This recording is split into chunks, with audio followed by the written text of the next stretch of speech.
जय महाराष्ट्र. सर्वत्र सगळ्या पक्षांचा प्रचार चालू आहे, जोरदार प्रचार चालू आहे. एक विलक्षण गोष्ट माझ्या लक्षात आली. आमच्या सोसायटीमध्ये राष्ट्रवादीचे उमेदवार येऊन गेले, शिवसेनेचे उमेदवार येऊन गेले, धनुष्यबाण असो किंवा मशाल असो. लोकांचा एवढा उत्स्फूर्त प्रतिसाद बघायला नाही मिळाला. आणि बी जे पीची आज रॅली होती, तर बरेचसे लोकांचे ग्रुप खाली आले, सोसायटीच्या प्रांगणात आले आणि त्यांनी अक्षरशः म्हणजे लहान मुलांना vote for B J P म्हणून ओरडायला सांगितलं.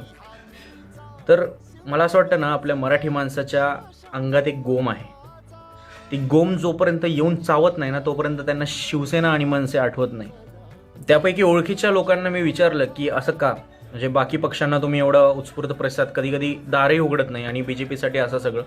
तर म्हटले की हिंदुत्ववादी बीजेपी. आणि हीच लोक रविवारी खाटकाच्या दारात पिशव्या घेऊन उभी असतात. तेव्हा तो मटण विकणारा कोण असतो? तिथे कुठे जातं तुमचं हिंदुत्व?